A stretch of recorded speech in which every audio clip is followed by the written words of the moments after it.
जैसा कि आप सभी जानते हैं, सच की हमेशा जीत होती है। हमारी एक छोटी सी प्रयास आप तक बड़ी खबरें पहुंचा सकती है। तो स्वागत करते हैं एक बार फिर से आप सभी का STS न्यूज़ चैनल में। मगर उससे पहले अगर आप अभी तक वीडियो को लाइक नहीं किए तो लाइक कर ले और चैनल को भी सब्सक्राइब कर ले। जी हां, आपको बता दें, भाजपा को साल 2014 की लोकसभा चुनाव में मिली ऐतिहासिक जीत की बड़ी वजह सोशल मीडिया को माना गया है। 2019 में भी यही कहानी दोहराई गई है। इस साल 5 राज्यों और अगले साल आम चुनाव में बीजेपी सोशल मीडिया में अपनी बादशाहत कायम रखना चाहती है। इसलिए मंगलवार को प्रधानमंत्री नरेंद्र मोदी का भोपाल दौरा कार्यकर्ताओं को डिजिटल चर्चा करने वाला साबित हुआ है। पश्चिम बंगाल के मुख्यमंत्री ममता बनर्जी ने मंगलवार को दावा किया कि केंद्र में भारतीय जनता पार्टी नीति सरकार 6 महीने और चलेगी तथा अगले साल फरवरी-मार्च में देश में लोकसभा चुनाव होंगे। बनर्जी ने पंचायत चुनाव के लिए जलपाईगुड़ी में एक रैली को संबोधित करते हुए कहा कि सीमा सुरक्षा बल को निष्पक्ष तरीके से काम करना चाहिए, क्योंकि हो सकता है कि कल भाजपा सत्ता में नहीं रहे।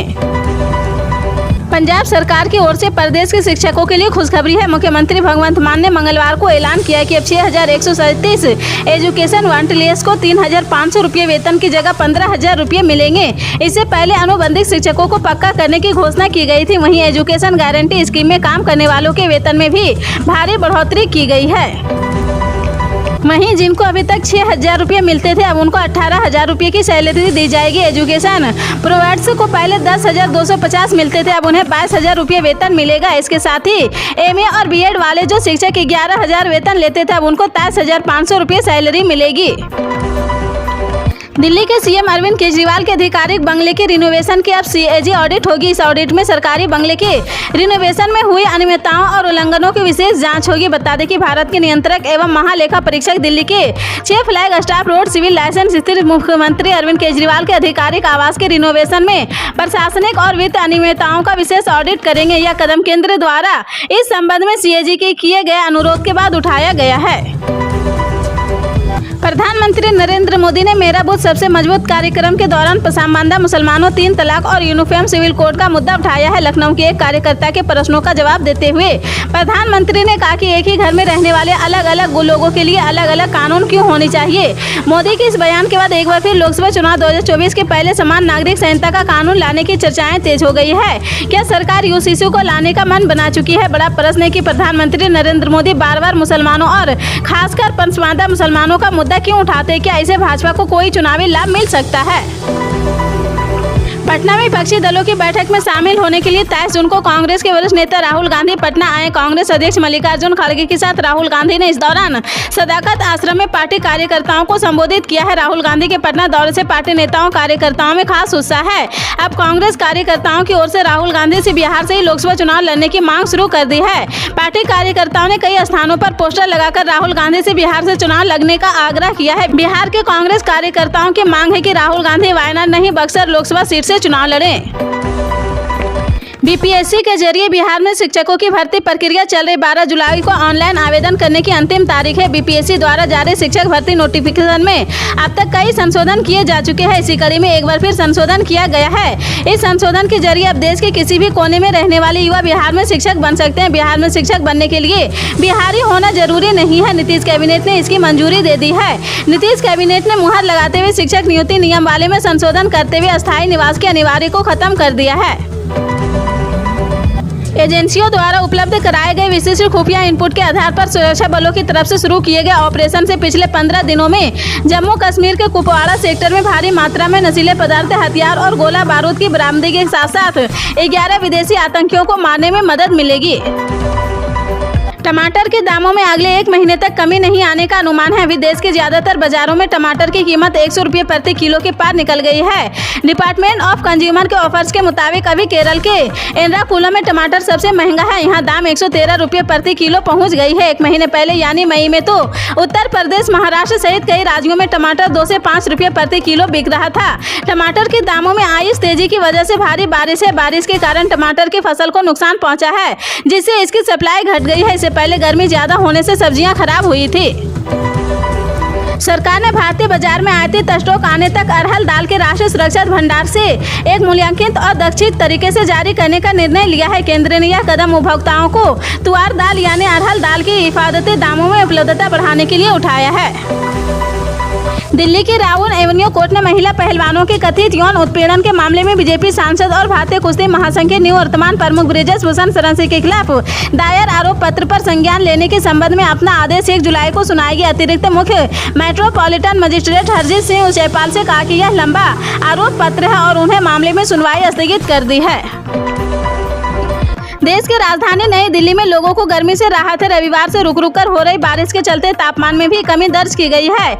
मौसम विभाग ने आज नई दिल्ली में बारिश का येलो अलर्ट जारी किया है। आज सुबह से ही नई दिल्ली में आसमान में बादल छाए हुए हैं। सुबह के वक्त हल्की बारिश की गतिविधियां भी देखी गई है। मौसम विभाग की माने तो इस पूरे हफ्ते दिल्ली में बारिश से मौसम खुशनुमा रहने वाला है। गर्मी की छुट्टियों के दौरान ट्रेन से यात्रा करने वाले यात्रियों की संख्या सामान्य महीनों की तुलना में ज्यादा हो गई है। इन दिनों बढ़ती भीड़ को देखते हुए स्पेशल ट्रेन चलाई जाती है। इस साल भी रेलवे ने यात्रियों की सुविधाओं के मद्देनजर कई स्पेशल ट्रेनों का परिचालन शुरू किया है। फिलहाल गर्मी की छुट्टियां लगभग पूरी हो चुकी है। सभी वापस अपने कामकाज पर लौट रहे। ऐसे में ट्रेनों में जबरदस्त भीड़ देखी जा रही है। ऐसे में रेलवे ने समर स्पेशल ट्रेनों की अवधि को बढ़ाने का फैसला लिया है। पटना हाईकोर्ट ने सिवान जिला प्रशासन पर 50,000 रुपये का जुर्माना लगाते हुए 2 महीने के अंदर राशि जमा करने का आदेश दिया है। जुर्माना राशि पीएम राहत कोष में जमा करनी होगी। इससे पहले मई में हाईकोर्ट ने जिला पदाधिकारी और अंचल पदाधिकारी रंदौरा में 25 से 25,000 रुपये का जमानती वारंट जारी किया था। इसके बाद नींद से जागते हुए जिला प्रशासन ने 6 सालों में पटना हाईकोर्ट के दरौंदा बाजार ब्लॉक और शमशान की जमीन से अतिक्रमण हटाने की कार्रवाई शुरू की है। हाईकोर्ट ने अतिक्रमण हटाने के लिए अफसरों को 4 महीने का समय दिया है। मध्य प्रदेश के दमोह जिले का गंगा जमुना स्कूल सुर्खियों में बना हुआ है। गंगा जमुना स्कूल मान्यता मामले को लेकर हाईकोर्ट में सुनवाई हुई है। ये सुनवाई जस्टिस विवेक अग्रवाल की खंडपीठ में हुई है। दरअसल गंगा जमुना स्कूल प्रबंधन ने स्कूल की मान्यता रद्द कर दिए जाने के खिलाफ जबलपुर हाईकोर्ट में याचिका दायर की है। सुनवाई के दौरान गंगा जमुना स्कूल प्रबंधन की ओर से पैरवी कर रहे वकील ने कहा कि लाइब्रेरी, प्रयोगशाला और शैक्षणिक सुविधाएं होने के बावजूद भी मान्यता रद्द कर दी गई है। पश्चिम बंगाल के मुख्यमंत्री ममता बनर्जी के हेलीकॉप्टर की खराब मौसम के चलते इमरजेंसी लैंडिंग करनी पड़ी है। इस दौरान आपाधापी में सीएम ममता को चोट भी लगी है। चोट के कारण उन्हें अस्पताल में भर्ती करना पड़ा। अधिकारियों ने बताया कि ममता बनर्जी का हेलीकॉप्टर खराब मौसम में फंस गया था, जिसके बाद मंगलवार दोपहर सिलीगुड़ी के पास सवाई अड्डे पर सीएम के हेलीकॉप्टर की आपातकालीन लैंडिंग करनी पड़ी है। यूपी में जल्दी गंभीर मरीजों को घर के निकट इलाज मिलने की सुविधा में और इजाफा होगा। प्रदेश की योगी सरकार 50 से लेकर 300 बेड के नए अस्पताल बनाएगी। इनमें ओपीडी व मरीजों की भर्ती का इंतजाम होगा। आईसीयू की सुविधा भी होगी। पब्लिक प्राइवेट पार्टनरशिप मोड पर डायलिसिस की सुविधा भी मरीजों को मुफ्त मुहैया कराई जा सकती है। डिप्टी सीएम ब्रिजेश पाठक का कहना है कि प्रदेश की स्वास्थ्य सेवाओं को रफ्तार देने की दिशा में लगातार प्रयास किए जा रहे हैं। उत्तर प्रदेश कोऑपरेटिव बैंक के 2 लाख से अधिक ग्राहक भी अब आधार रिलेटेड पेमेंट सिस्टम से अपने आधार कार्ड के माध्यम से पैसे का लेन देन कर सकेंगे। एटीएस के पैसे निकालने या ट्रांसफर करने के लिए खाता धारक को बैंक खाता नंबर, आईपीएफसी कोड आदि का जरूरत नहीं होगी। सोमवार को यूपी कोऑपरेटिव बैंक मुख्यालय पर प्रदेश के सहकारिता राज्य मंत्री जेपीएस राठौर ने एपीएस सिस्टम को साथ ही बैंक कर्मियों को जवाबदेही कार्य व प्रतिबद्धता सुनिश्चित करने के लिए एप्लीकेशन अटेंडेंस ट्रैकिंग सिस्टम का शुभारंभ किया है। समान नागरिक संहिता के मुद्दे पर प्रधानमंत्री नरेंद्र मोदी के बयान को लेकर कांग्रेस और एआईएम ने निशाना साधा है। भोपाल में कांग्रेस महासचिव केसी वेणुगोपाल ने कहा कि उन्हें पहले देश में गरीबी, महंगाई और बेरोजगारी के बारे में जवाब देना चाहिए। वह कभी भी मणिपुर के मुद्दों पर नहीं बोलते हैं। पूरा राज्य जल रहा है, वह सिर्फ इन सभी मुद्दों को लोगों का ध्यान भटकाता है।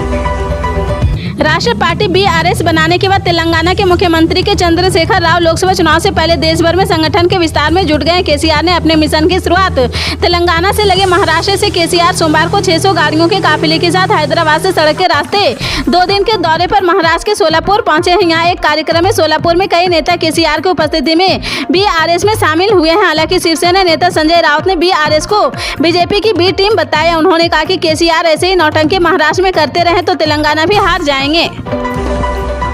देश में कई तरह की योजनाएं चलाई जा रही, जिनका सीधा फायदा गरीब वर्ग और जरूरतमंद तक पहुंचाया जा रहा है। इनमें आवास, राशन, बीमा, पेंशन समेत आर्थिक मदद देने जैसी कई तरह की योजनाएं शामिल है।